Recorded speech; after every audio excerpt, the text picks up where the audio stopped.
Out of here today. So there's a lot that this is going to cover here today, and I mean a whole lot. Okay, so we're going to run as much of this information as I can to give to you guys.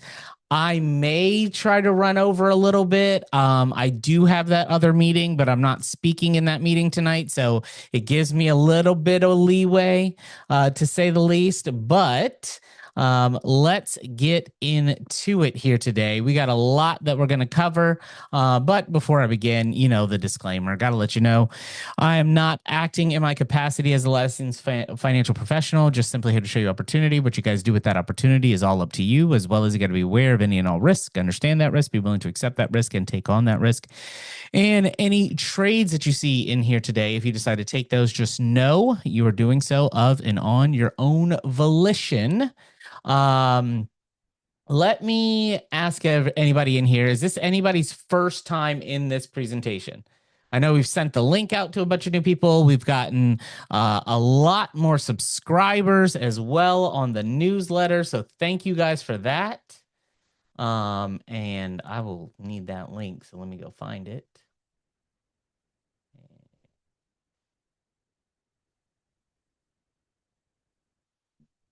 I'm going to post it here, and then I will send it out as well in just a little bit.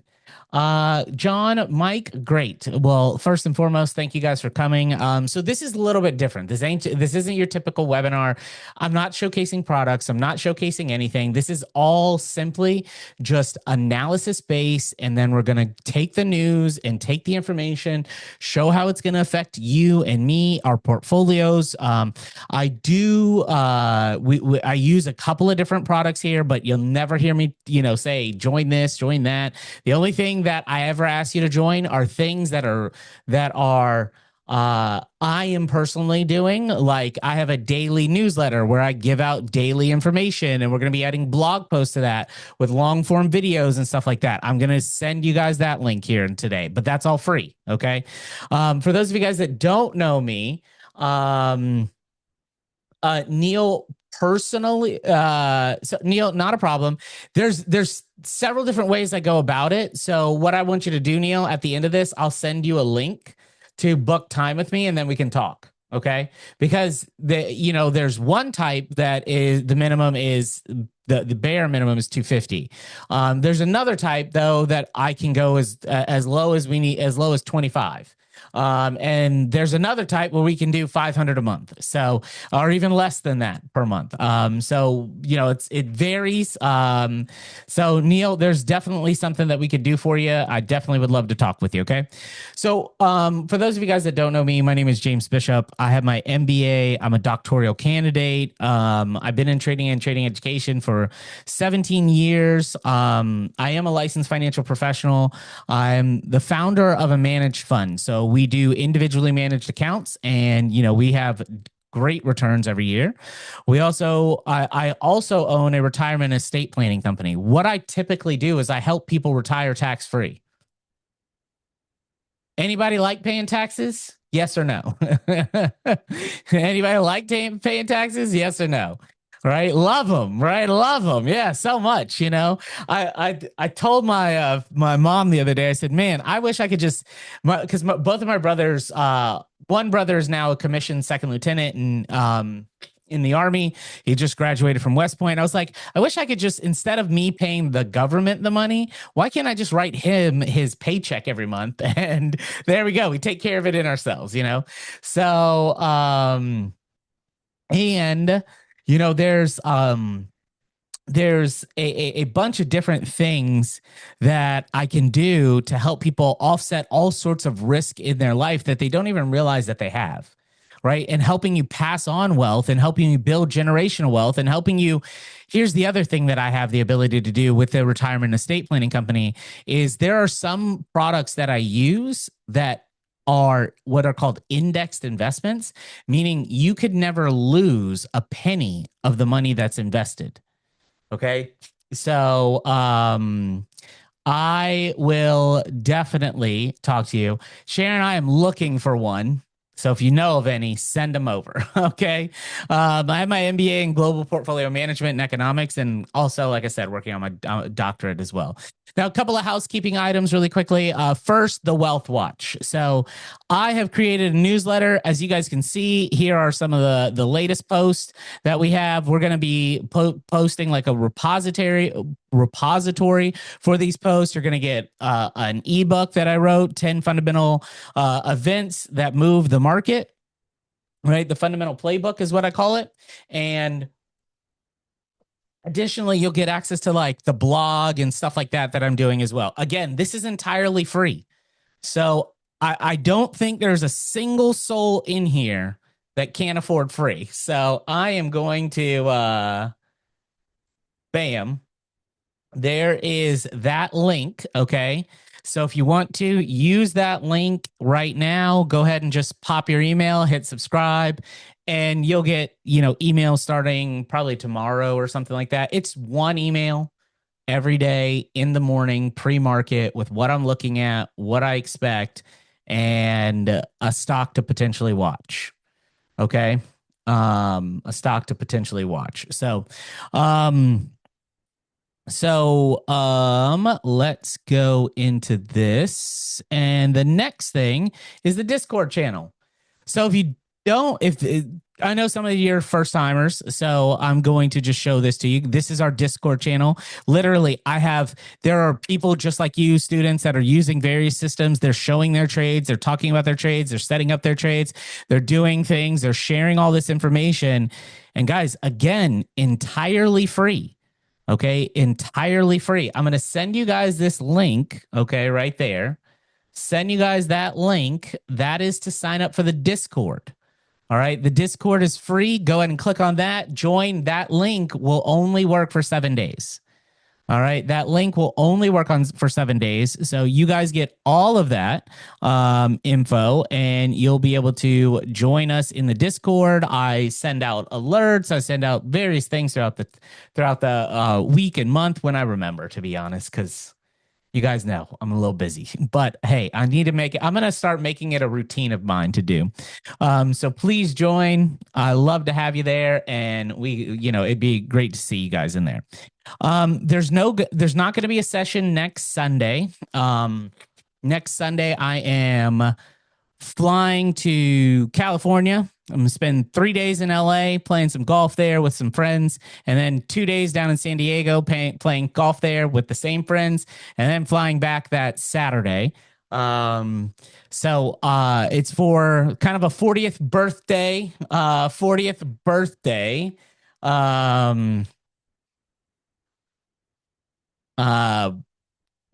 Belated 40th birthday trip.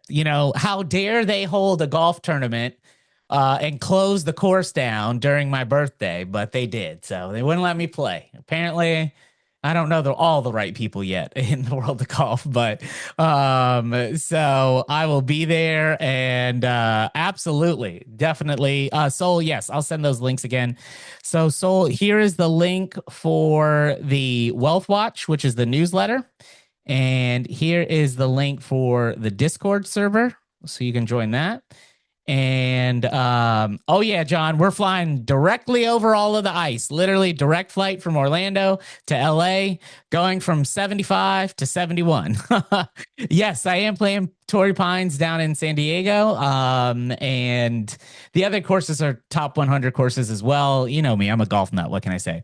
But that is it that's the last time I think I should be out, barring any sort of anything else. But you guys will always know in time.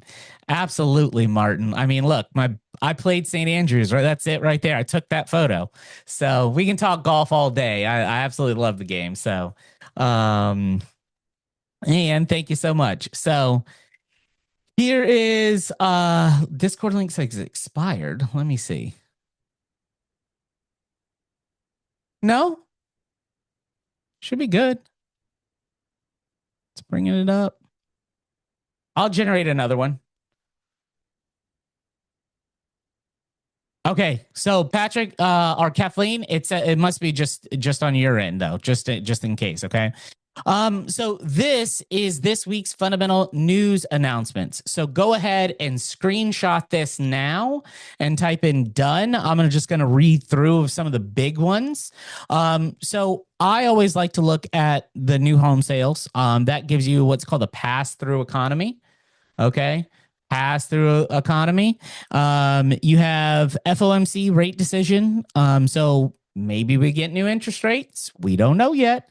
GDP advanced estimate on the 29th. Jobless claims on the 29th. Pending home sales on the 29th, and then price consumption expenditure inflation data, which is the Federal Reserve's preferred method of measuring inflation, right, is going to come out on Friday, January 30th at 8:30 a.m. All right. Now, somebody, if you can, post this. All right. Post this as well. James, they did vote to extend the ACA credit. So I don't think we're going to have a government shutdown again, but hell, who the hell knows? Okay. Who the hell? Excuse the French there. I'm getting fed up with it, but I'll stop there. Right. Wait till you hear what I announce in a little bit from some of the big news. Okay. One thing I do want to note, okay, is that back on December, let me see. Actually, no. Back on late December, early January, there was a announcement that came kind of like a under the radar news article that I just happened to find. Jerry, thank you. That I just happened to find. I'm just letting you know, like I just happened to find this news article. I don't know how I found it, and then I went out and I verified it with 3 independent sources. But the Federal Reserve and the Federal Open Markets Committee believe and are of the belief that the Bureau of Labor and Statistics may be overstating job creation by 20 to 40,000 jobs per month, which again, right? If they can make up bad data, they can make up good data. Let's not, lie about whatever, right? We can lie about facts, but facts don't lie. But if we go to our, let's look at this, right? If we look at like jobless claims, and I'll actually find this one article for you. News. Yes. News.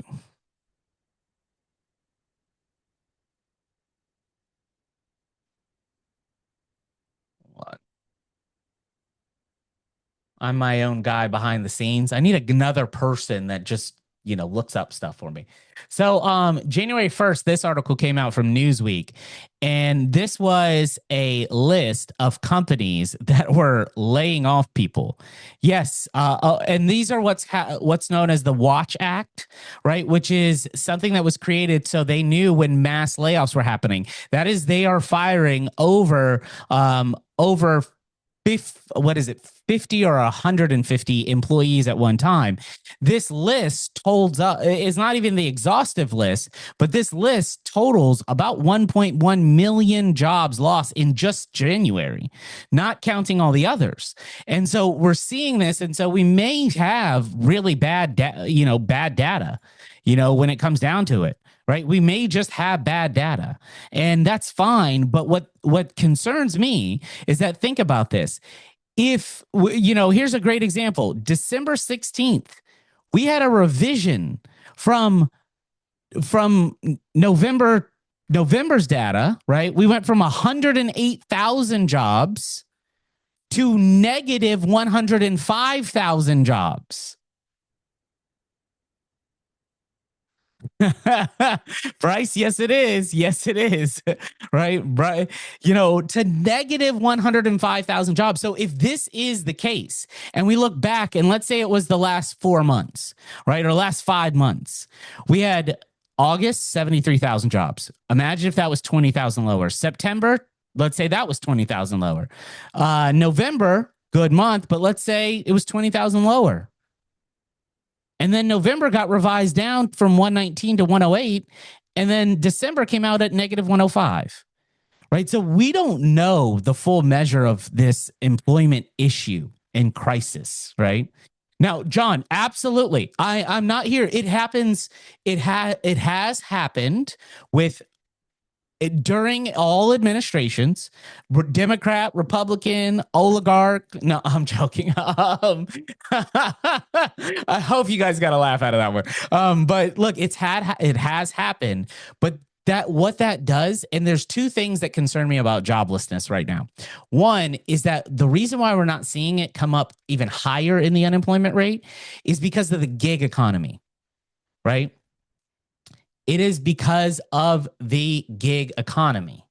That is something that is also because if you are earning money, you can't file for unemployment. If you don't file for unemployment, you're not counted in the unemployment rate. If you earn an income, then you can't answer the survey the right way. Let's say that income is from Uber. Let's say that is from Uber Eats, and you did a few deals here and a few things here, this, that, and the third. That is all. It's removed from that. So we don't know, we don't even have like true accurate data on all things, right? So this is very, very, very important when it comes to the Fed making rate decisions. We have the Fed, because they have a mandate for employment. It's very important to, critical resources that people may be missing out on. Okay. So this is something I'm going to be keeping an eye on. And as I learn more, I will share more.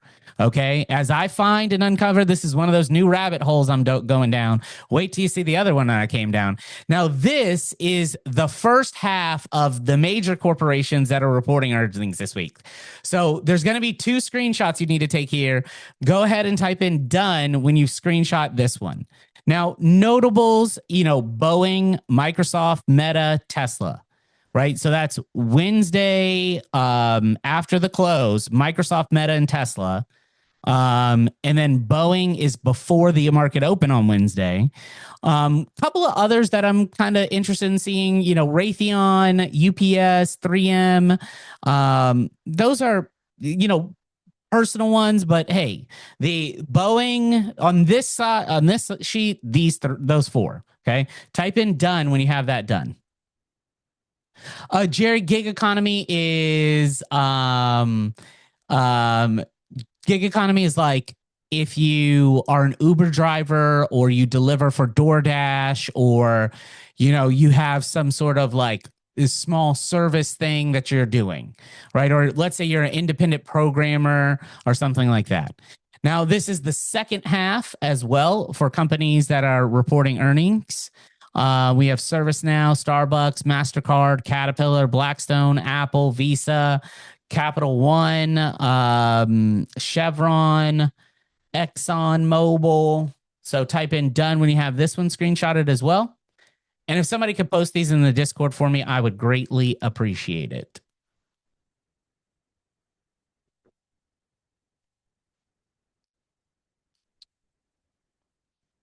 Absolutely. ServiceNow definitely should be interested for software. You're absolutely right.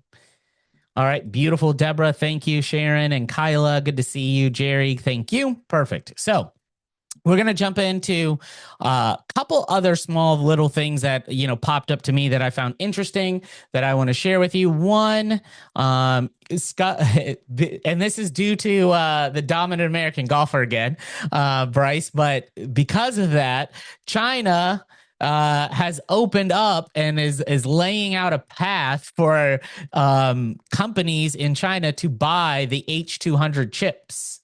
Okay. But they have to also purchase a number of domestic chips as well. So that'll help bolster NVIDIA a little bit, and we're going to talk about NVIDIA long term really quick. Not like long term, but long term enough. Okay. And then Google, they argued that, hey, AI is about 6 months behind the US, unable to push beyond the frontier, which Bloomberg suggested may due in part to constraints from accessing most advanced chips. Now, here's something that honestly, I've been listening to this kind of, he has been one of the most largest pioneers in AI. He helped create AI and he's taken it farther. And then he's accurately predicted how technology has fared or will have fared literally since the 80s. He says we're about 2029 is when we should see AGI, which is artificial general intelligence. And that's when things really, really, really will change. But he also said that we are at a point now where AI talks to other AIs and it programs itself, and we can't do anything about it. We don't know what AI is doing, which is just mind blowing when you think about it. And I don't know if you guys saw the thing that happened with this one company implemented an AI system, and that they were going to turn the AI system off.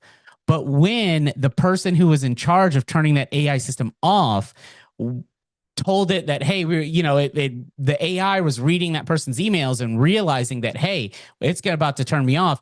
It went on that person's like Facebook and all this other stuff and said, I will email your boss and your wife that you're cheating on your wife and you're stealing from the company. And I'm going to show them all of this stuff as proof.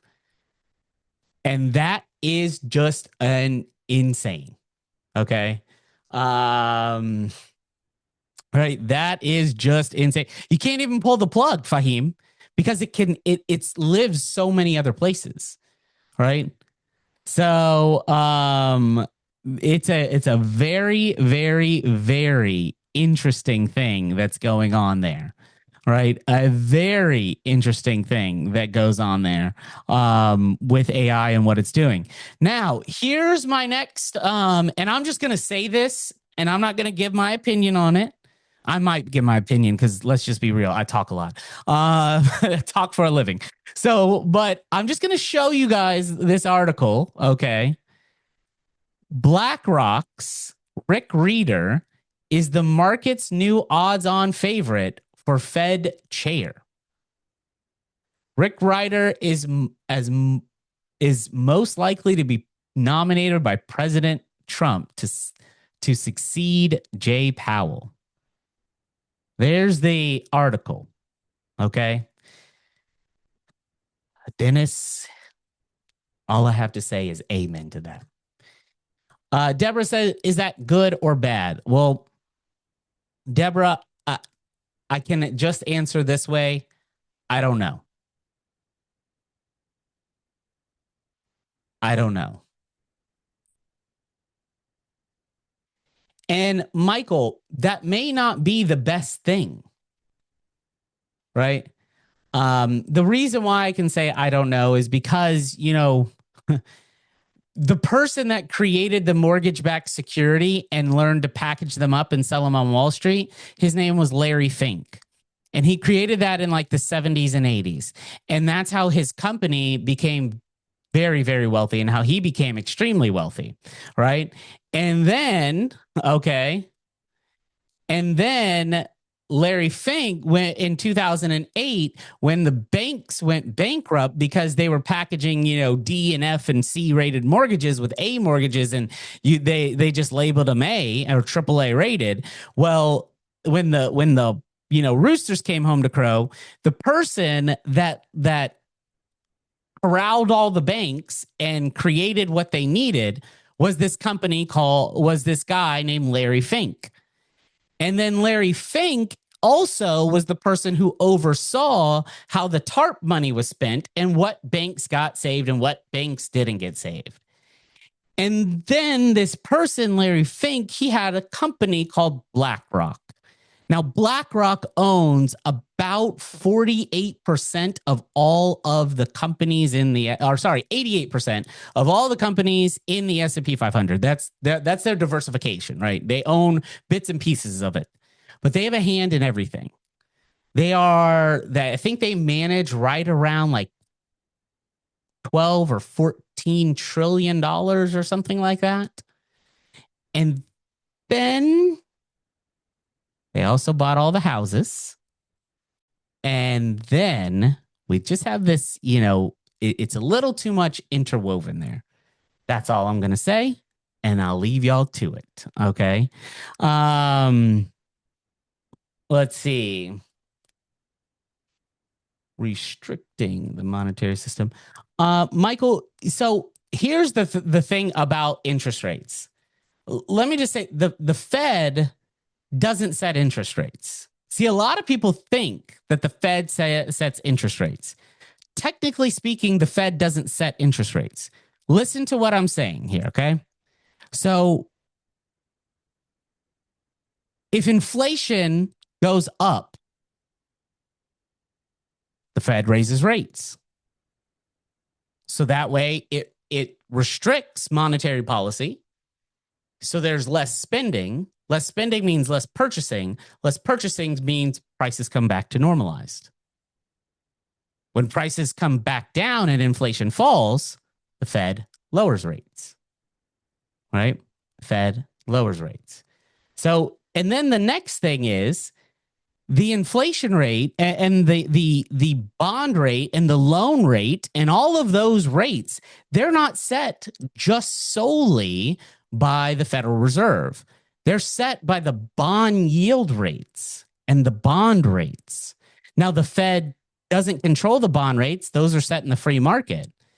And that's why, like, it's not, yes, they are a component. Yes, people, yes, it will control it to some extent, but it's a separate entity when you really think about it. And the federal funds rate, which is what they set, isn't for what the government, that's the money, the rate at which the government will lend a bank money.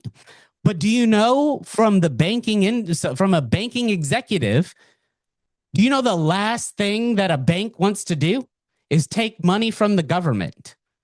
Because the first time they say, hey, we need more liquidity, we're coming to you, Federal Reserve, the Federal Reserve is going to be like, well, we need to open up your books and do a thorough investigation into everything and see why and how you're mismanaging your funds so much that you need our money. Do you think they want to do that? Yes or no? So it's a very interesting system we all have here, right? It's one that, like, it's so complex it'll give you a headache if you try to break it down. Now, talking about bonds, this is something else that I told you today's going to be deep, right? We're going to go kind of somewhat deep in all of this, but I'm going to I'll try to zoom this in a little bit so you guys can see it a little bit better. But okay, so so for those of you guys that don't know, the bond buying by countries for US debt is a delayed data by 2 months. Does everybody understand that? The bond buying by countries and how much of US debt they hold is delayed by 2 months. Well, in 2024, so right now, right, this is the most recent data we have, which is 11/2025. You have Japan holding $1.2 trillion worth of US debt. The United Kingdom holding $888 billion worth of US debt, and China coming down here at $682 billion worth of US debt. Now, here's something very interesting. About a year and a half ago, like, early 2023, I think it was. Let me see if I can find it here real quick on my other screen. China used to own about $1.3 trillion worth of debt in 2013.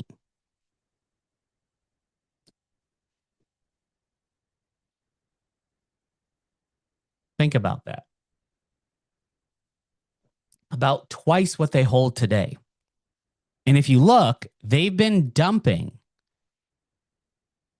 nearly $100 billion in the last year of debt. Nearly $100 billion a year. And no one else is buying up our debt.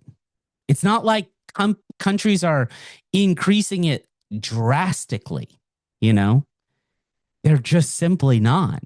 Actually, the number one buyer of US debt is Cayman Islands. That's where we're seeing the largest amount of growth in people in buying US debt, and some other offshore island. And we don't know who's buying it. So this is something I'm keeping an eye on because I want to keep a watch on this, because if they are continuing to dump US debt, then that is a case for a potential fall like we saw in the NASDAQ, the S&P, and the US market overall. Okay? Right? The US market overall. So it's a very interesting thing. It's something to keep an eye on. Now we're going to get into the charts. But before I do, well, as I do, the first stock I'm going to go over is, and an explosion in metals. Absolutely, Dennis. The first stock I want to cover is NVIDIA. Okay, is NVIDIA. Now, I'm going to show you guys something here. Let's go to a weekly chart. So weekly chart on NVIDIA. Now, here is the high of July of 2025, about 6 months ago. Do you notice that we're only $4 above the high of July in the last 6 months?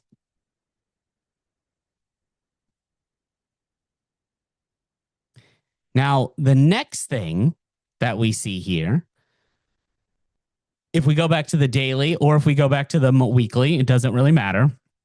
We have a candlestick formation that I know some of you guys are going to be familiar with. Okay. If they raise their interest rate, yes, they could, but they still. Kyla asked and Bryce asked the same question. If they raise, if Japan raises their interest rate, won't they get rid of U.S. bonds too? Yes, they could, but they would, because of the relationship that we have, they will still buy U.S. debt because we buy a lot of their debt. Okay, so there is what's called in this candlestick formation. It is called what is known as a king's crown. Okay, now a king's crown is identified by the breaking of an inner trend line. So I'm going to draw that inner trend line. And we go until it first touches, and we broke the inner trend line there, as you guys can see.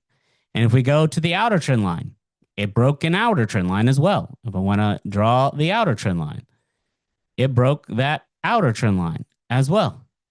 Okay, so we've broken the inner trend line. We see that. Not an issue there. The second step in a king's crown is to identify the left tip. So we have the left tip right here, the center tip right here, and then the right tip is right here. Now, the center tip and this low, that low must break what is known as the neckline in a head and shoulders pattern. Okay? So if you look at NVIDIA, simply from a fundamental or from a technical standpoint, there is a case for it to sell off, because where it would go to is you would go from your center wick high to your center wick low, and you would look at the retracement, which pulled back to $193.60, which tells me that NVIDIA could fall as low as $143.20. From a, again, purely quantitative and technical analysis standpoint, that's where this thing could fall down to, which would fill some of these gaps that have been left behind. We still have a couple of gaps here. Now, the next thing, as you guys know, and we've talked about, is the circular financing thing that has gone on with NVIDIA, and the cycle of that potentially breaking, or more of that being investigated and coming to light. You know, if it is found that there is this massive amount of circular financing, and, you know, what does everybody know what circular financing is? Yes or no? If you don't know, that's A-okay. I will absolutely take a second to explain it. Okay, great. I actually got a really good infograph on this. Give me a second. I built this infograph a while ago, and it's why I did it. So this is what's known as circular financing, okay? Let's just run through really quickly. You have NVIDIA. Let's say that Microsoft, right? They buy 10 billion, we're going to just type 10 BN, okay, of chips from NVIDIA. And so NVIDIA then goes and it said, well, let me do it the right way. Let's start at point one. All right. NVIDIA sells $10 billion worth of chips to, let's say, OpenAI. All right. OpenAI then buys $10 billion worth of cloud compute with Microsoft or AWS. Can't use Google now, and I'll tell you why in a second. Then this company buys $10 billion of chips from NVIDIA. John, yep, that's it. And so we're in this. Guess what? Here's the crazy thing. For GDP, guess what? Consumption just got a $30 billion addition. For every one of their companies, it looks like they just made $10 billion. But did anybody make anything? Yes or no?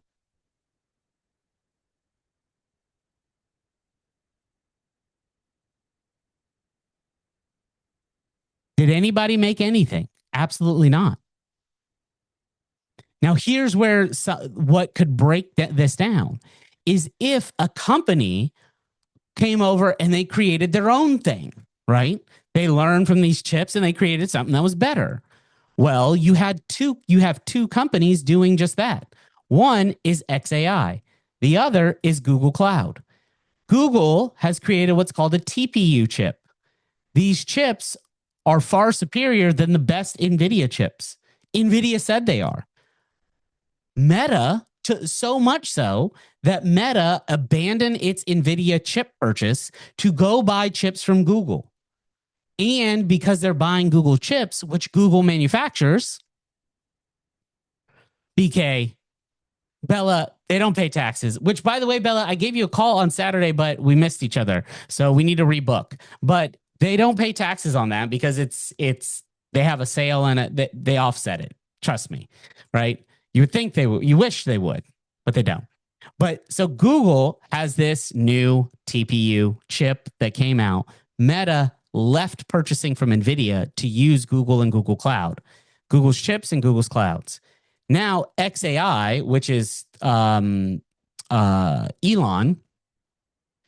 he is using a chip that Tesla designed to power some of this. And he's using NVIDIA chips, but he's using them together right now. Eventually, he will migrate over to his own. From what source did you base your conclusion that Google TPUs are better than GPUs? NVIDIA. So first, they said it. Second, if you look at OpenAI runs entirely on GPUs. Google runs entirely on TPUs, Google's Gemini. If you go and look at the benchmark testing, there's only one rival to Google's Gemini right now, which is Anthropic's Claude.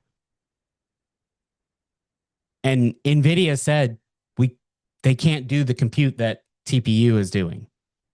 Like, that's just publicly open source information. So make sure that it's wild to know that, but it's the truth. But because there's been such a mass adoption of GPUs, people will stay unless they want, the other downside of Google though is that if you want their TPU chips, okay, if they want to use their TPU chips, they have to use Google Cloud Service.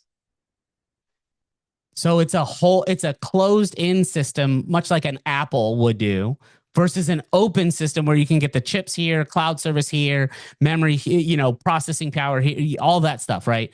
Data centers is what I was looking for, and power from wherever, right? And Google bought a power plant. There you go. That's a simple way to save power. So yes, NVIDIA, while I'm not saying NVIDIA is tanking, I am not saying that. I'm not saying what NVIDIA does can't be improved. They were first to market and they have a long runway behind, number two.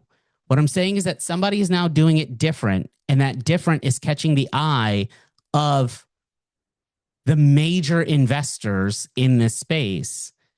So it's a good thing NVIDIA and OpenAI have that partnership, and NVIDIA owns part of OpenAI and OpenAI owns part of NVIDIA. Otherwise, would they have left? We don't know, right? We don't know.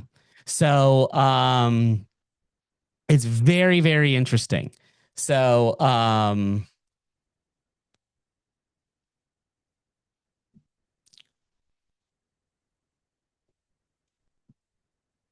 but let's see, plus 9,000 funds.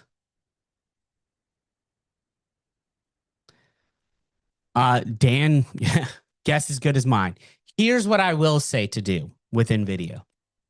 If you have a large portion or a massive stake in NVIDIA and you have made a bunch of money and you don't want to give it up, I don't blame you.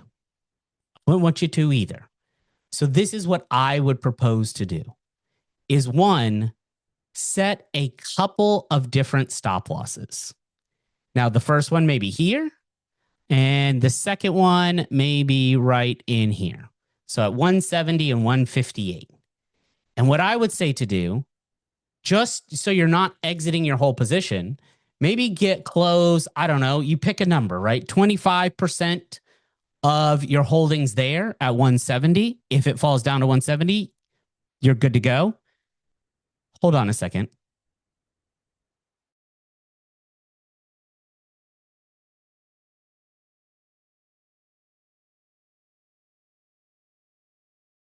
Sorry about that. Maybe close 25% of your holdings there, and then maybe another 50% of your holdings there.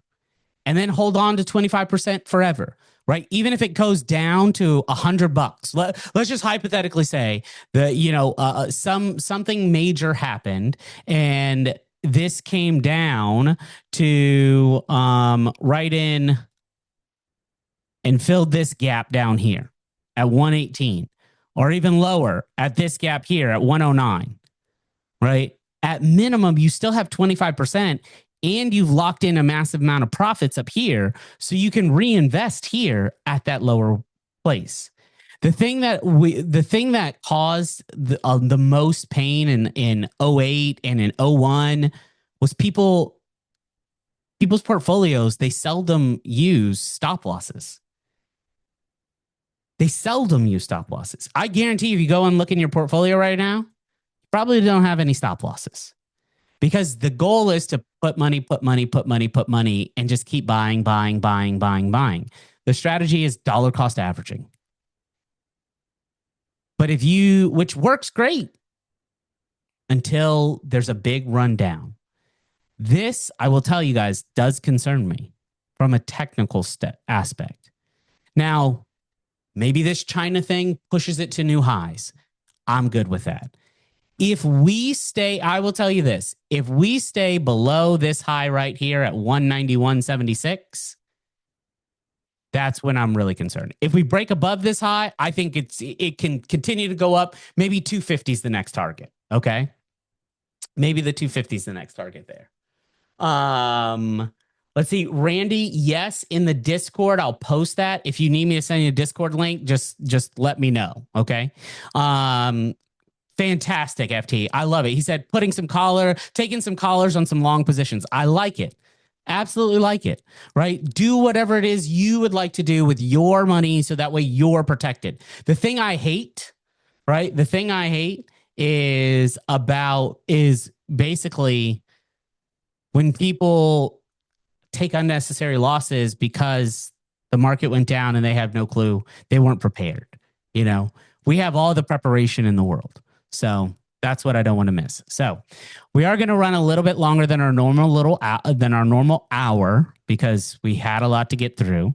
And I know tonight was difficult. If you're not on the Discord, okay, I'm going to send you the Discord again because I will post the recordings on Discord. Here is the Discord invite.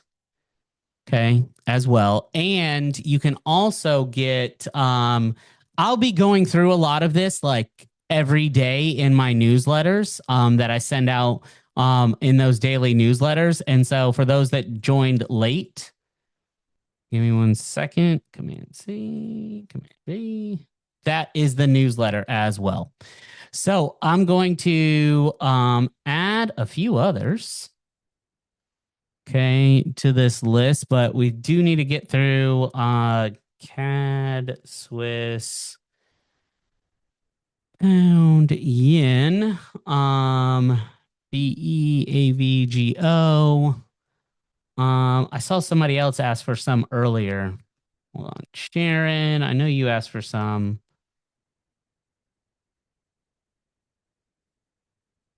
William, thank you for your kind words about Wealth Watch as well. Really appreciate that.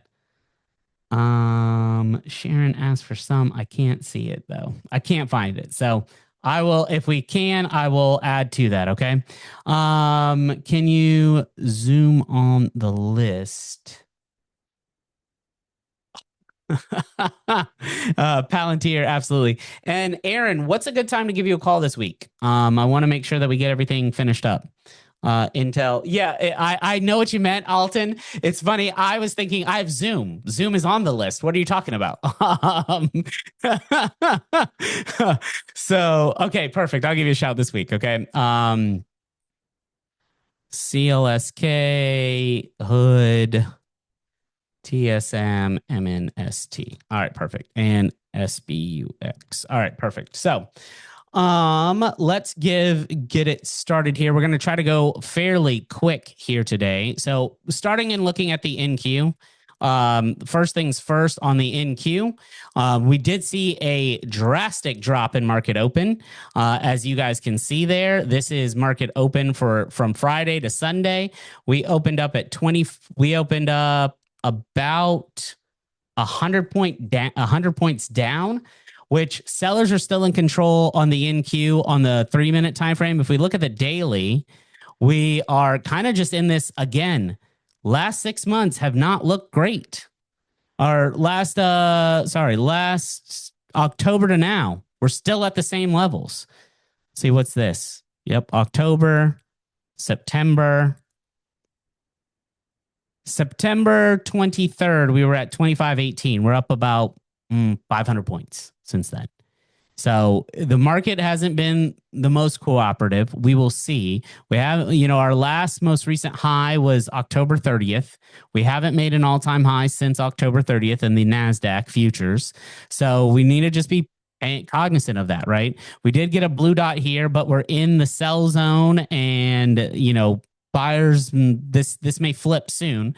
We'll see what happens. Short term, though, I would look to fill this gap in the overnight trading and then maybe see another selling opportunity as well later on the NASDAQ. So let me go over to the daily chart, and we're going to start with Lululemon. Lululemon down to, we called it last week. Literally last week, I said, hey, 188.80 is where I would look to buy, is my low for the gap. And guess what? The low for the gap was 188.80. And if you bought there, fantastic. If you wanted to wait for a blue dot, feel free, by all means. Waiting for a blue dot, smart move. This could be our next opportunity for this thing to run up to 255.08. Then we want to look at, United Healthcare, still holding on to that as well. UNH, this again gave us a blue dot on Wednesday, and could have bought all the way up to 356. I've been in this for some time, still looking for this thing to rally up back up to 397.27 is my next target, and 582.26 is where I am looking at. PPTA got out 33.30. I love that move for getting out there. I would hold on because what I anticipate is a pullback somewhere about $1 higher, right? About $1 higher. I think we hit that, and then we get a significant pullback, and then we'll get our next entry. Okay, so just hold on to that one, William. And I'm going to just slide this over so I don't have to keep clicking and stuff. I have it. That's why I got two screens. Amazon. We'll close that. AMZN. CEO of Amazon said, hey, we're starting to see tariffs and prices, and it's, in a slowdown in sales. So just FYI, keep that on your Christmas list because you're going to want to watch out for that, because when they start reporting a slowdown in sales, retail is going to start reporting. There's going to be, that's just going to happen over time. So we'll see what happens if that does happen, if it is reflected in the numbers. I don't think we would see that over the holidays, which is what we'll be reporting on February 5th. So just know that that'll be February 5th. I will try to send out via Discord or the Wealth Watch newsletter, probably the Wealth Watch newsletter, what companies are going to be reporting next week. I'll record that and have that sent out to you guys for the Wealth Watch. So make sure you guys subscribe to it. All right. So that is that. Let's go. Zoom is still doing its Zoom thing, right? Bouncing from high to low, high to low, high to low, high to low, and they're creeping and crawling all the way up. So that's just Zoom is, look, my target is 97.84. That's where I'm looking for this thing to go, right? So once we reach that, we should be good to go. Actually, this is reached. So we should look at 105.19 is where we should be looking for Zoom, right? That is about $20 higher than where we are now. That is going to take a long time. Don't buy that and think it's an option play. That is going to be a long-term play, okay? MSTY, again, I'm still holding this. This is a great dividend payer, paying 43 cents every single week per share. So great dividend payer, but it's sitting at 29.83. I'm looking, once price of Bitcoin goes up, this is going to go up. That's just what it is. Let's go ABTC. This is again a Bitcoin play. This is Eric Trump and Jared Kushner's Bitcoin ETF kind of deal that they have going on. This should, $1.53, not a bad hold. We got into it right around like $3 or something like that, down about $2. I'm looking for this to come back up to about $4. Then I'm getting out, right? I don't usually pay in the penny stock realm or small caps at all. And this is exactly why, because pump and dumps happen. Let's see. RDW, again, this is simply continuing to push up. We did fill this gap at 1354. So continue this push up. NTLA is another one that, did anybody buy NTLA? Yes or no? Anybody buy NTLA? Yes or no? Fantastic. So as I'll say this to you guys as well. Somebody asked me the other day, what should they do with it?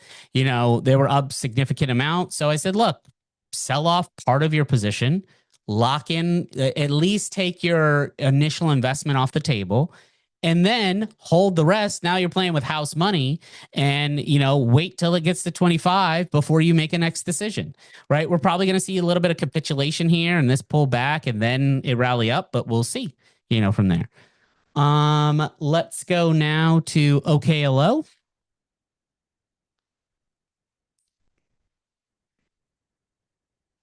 Right from OKLO. So OKLO, we pulled back right down here at 87 bucks. Again, not too worried about this stock. I do see 143. We have this AI in energy conference happening very, very soon.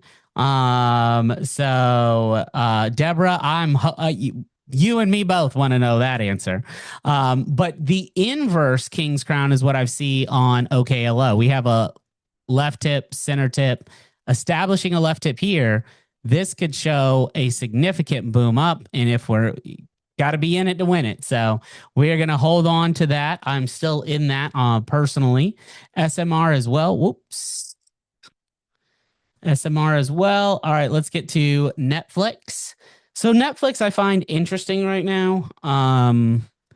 Be honest, I'm very tempted to dip my toe in the water on Netflix, especially after this big fall the other day. We're at a level of resistance. If this resistance holds for the next day or two, I will probably look to buy Netflix and hold it all the way back to 123. I absolutely will, because it's not going anywhere. They have great earnings. And it just simply because of this deal, right? Simply because of this deal. So I would look, and you're starting to see that selling energy is crossing, or buying energy is crossing above selling energy. So yes, we are still in the sell zone, but sometimes when, as the Oracle of Omaha, my good friend Warren Buffett himself says, you like to buy great companies at great prices, right? Did I say resistance? Yeah, FT. Thank you for that. It's late. Sorry. 3:08 is when I woke up this morning. 3:08, yes, is when my eyes would not, and I just don't go back to sleep when I wake up. So I laid there for an hour. So buy when there's blood in the streets. I love it, Kathy. Right. So look, 86 bucks. It's a great opportunity to get into Netflix cheap. We know what this stock can be. It's a great opportunity to say the least. ASTS, we'll do that one. ASTS, it reached its D extension at 112.445, and then it has just simply kept on rolling here. And so we would expect this to have some sort of a pullback here in the next little bit. Sorry about that. WB, I will definitely try to get to those. I do have about 10 minutes I have. So I will definitely try. Don't you worry. All right. I've seen your chat. But if you're subscribed to the Wealth Watch, I do go over those at least once a week. That's like a dedicated day where I do that. So this, if we can get it back to 95, another buying opportunity, but still a lot of buying energy, although it is starting to wane a little bit and selling energy is coming in. As soon as if we see a red dot on this would be a prime opportunity for a pullback, not a like sell off, but just a pullback. Even if it was back down to this recent high over here at 98, still a great pullback zone for this. And then 152 is where it heads next. Let's see, BE.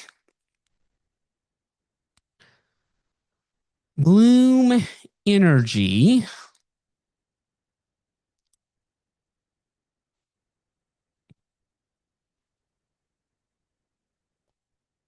And what I don't like is this gap down here at 112. What I would be looking for, and we have selling energy in it. What I would be looking for is, and we've broken an uptrend line. So 3 strikes against you. I think this goes to 113 before we see it shoot up. Just FYI, Priyanka. AVGO.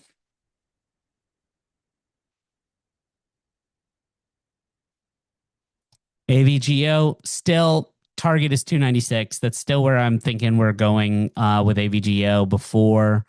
I think 296 is where we're going to see this. And this is going to be a play again against a similar story to Nvidia, right? We could stop at 308. I would say that's where that gap is filled right here. So I'm gonna slide this line to there. 308 fills that gap. So the thing that I anticipate and I see again, left tip, center tip, right tip, and we haven't even seen the big fall yet. Right? This thing could absolutely tank. I mean, there's gaps on this chart, down here at 210, down here at 169. If we look at a weekly chart, still gaps. The lowest gap here is 211, 210, 211. And that's where we could potentially see this thing fall down here, right? So if this does continue to push down tomorrow, that's what we need to be paying attention to. But overall, just, be cautious with that. Palantir.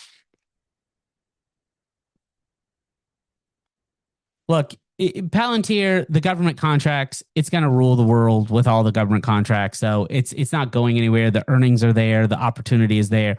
It's just a holding period, right? You're just going to hold Palantir. It's one of those companies that you'd never don't want not to own. Okay. Let's go Intel. Intel. Obviously less than stellar guidance, not as much production, et cetera, et cetera, et cetera. This is a story that's well known. I think this is just a temporary blip. I would be looking again. Once Intel pulls back and probably into this zone of 37 to 40, I'd be looking at it building itself up and then the next pop up to 60, 70. Right. It will get full. It's definitely 33 is my low. 41, 33 is where I'm looking at potentially buying this again. That's just where I'm looking at Intel to go to.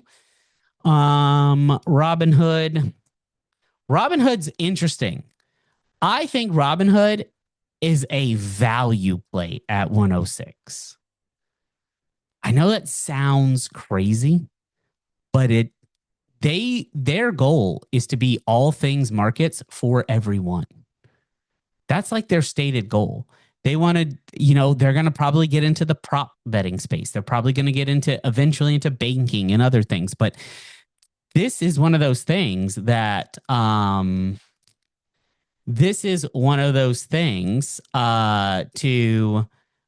we may get in that, when it presents itself, when the time is right for Robinhood, I will definitely let you know to buy it again. Okay, that's one that's on my radar. Do not forget. Let's see.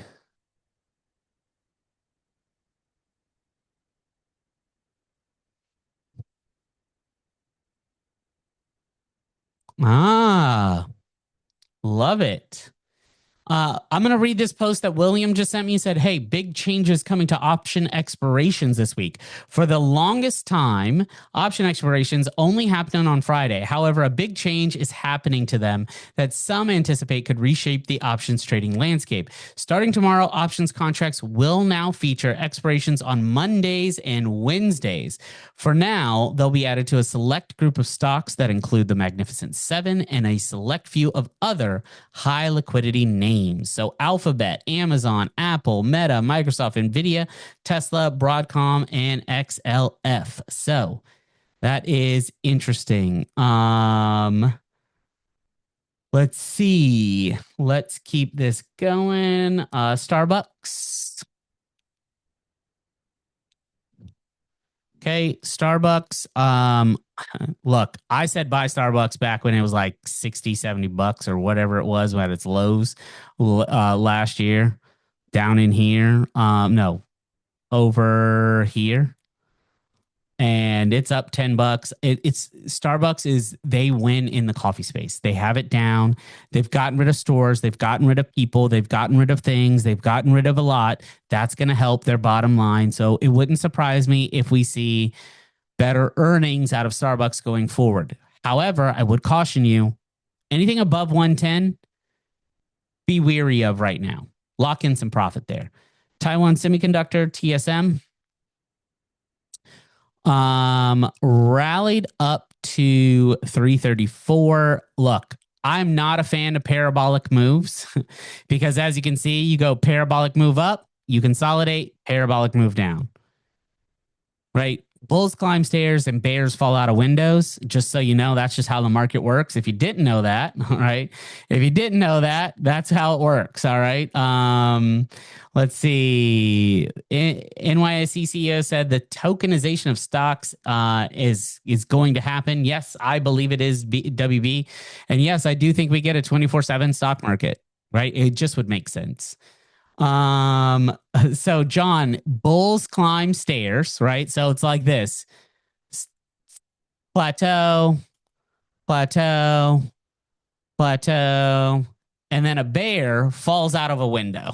Okay, that's how the market goes, and that's because of emotion, right? Nobody wants to be the last one holding the bag when it's when the stuff is falling. So you got to sell fast and furious when you can, or you got to protect yourself, right? If you're in TSM, I'll just tell you, I would have a sell 27%, 25% of my position at 311, sell 50% of it at 270, and then I would ride those up until they get hit. CAD Swiss.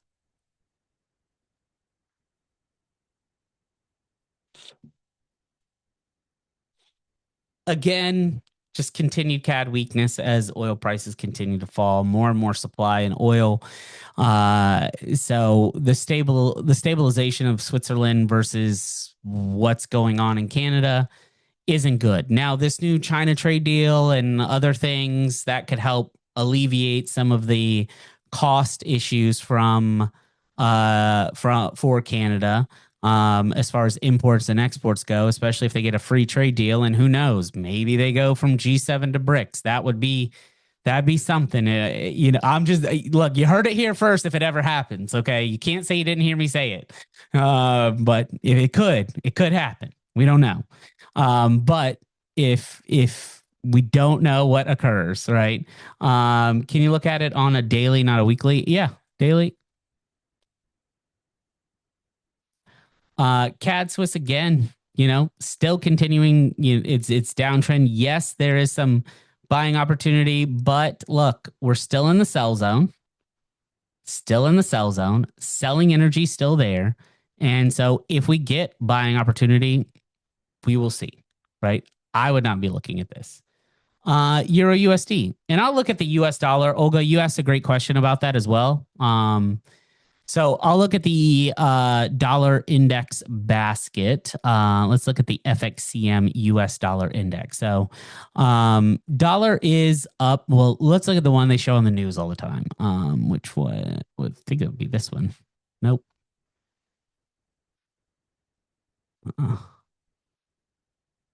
So why are two of them down and one of them up?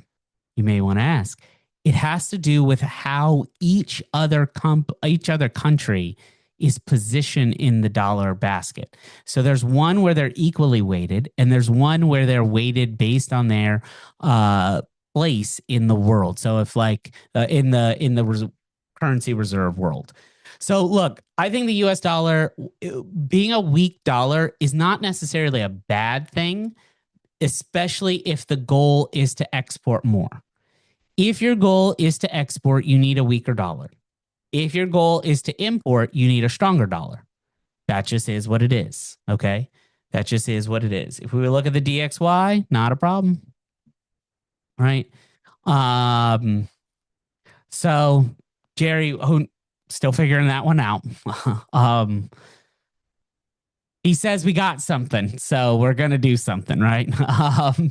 So weaker dollar, not necessarily a bad thing, depending on exports. But we are at, since what? September 2025, that was weaker. June 2025 was weaker. And then if we go back over here, last time we were where we are was February of 2022. Was, before we had this run up on the dollar. And also, the dollar will follow interest rates because a lot of people don't know this, but Forex, okay, Forex me is when you trade in Forex, you're looking to make a pip or what's known as a price interest point. But it's the price of a given currency at a specific interest rate at a specific point in time against the price of a given another currency at a specific interest rate at a specific point in time. So if our country's interest rate is being lowered, our currency will get weaker. If we raise interest rates, our currency will get stronger. That is how that. Jerry, they're not as big of an OPEC nation, but hey, is what it is. Let's see. On 1 second. Gold. Yes, we'll do gold really quickly. Gold futures, we are above $5,000. Holy smokes. Look at that. Above $5,000 on gold is quite impressive. And look, it goes to show you where money is moving to. Money's moving to safety. Because if you think about this, 2,000 years ago, or 2,000 plus years ago, gold would buy you some slippers. 1 ounce of gold would buy you some. I'm going to say a bad joke, but is this being gold would buy you some Jerusalem cruisers, as I would call them, some nice clothes, a good meal, and a great and a night at a hotel. Today, 1 ounce of gold will buy you a good meal, a really nice hotel, really nice suit, and really nice shoes. Right?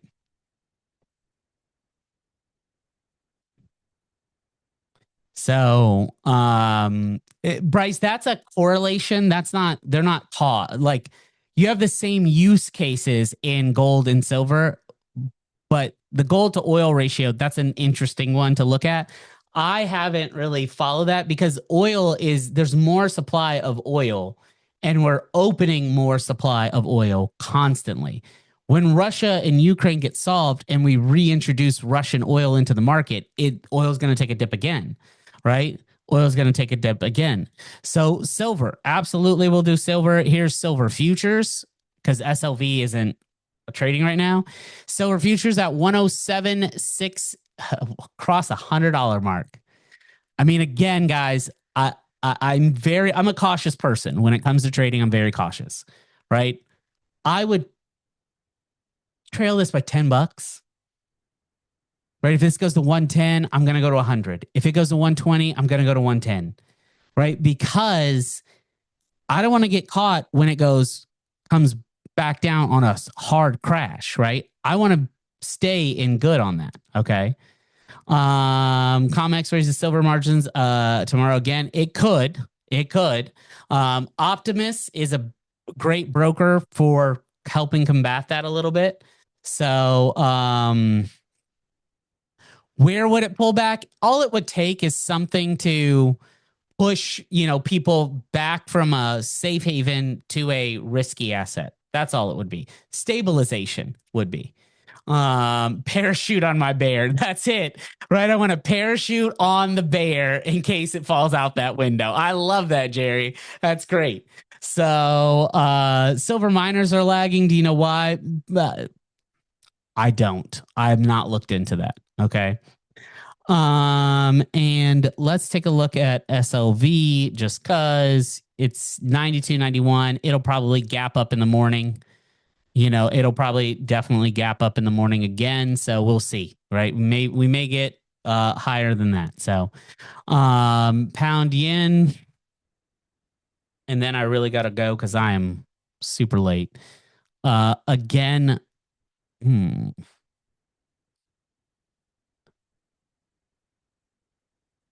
broke the trend line, gave us a sell. I think we pull back.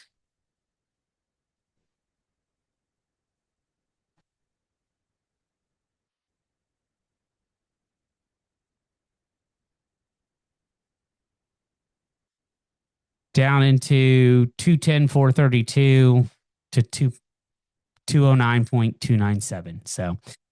I appreciate all of you guys here today. We will get to more of these, and I'll make that tomorrow's video, Jonas. So if you subscribe to the Wealth Watch, you will see that video tomorrow. That I promise you. I'll send that link to Wealth Watch and the Discord channel again. Here is the Discord channel. It's free to join. Click on it, join it. I want you in there. Feel free to post, ask questions, all the above, right? Interact, whatever you want to do. Feel free to do so.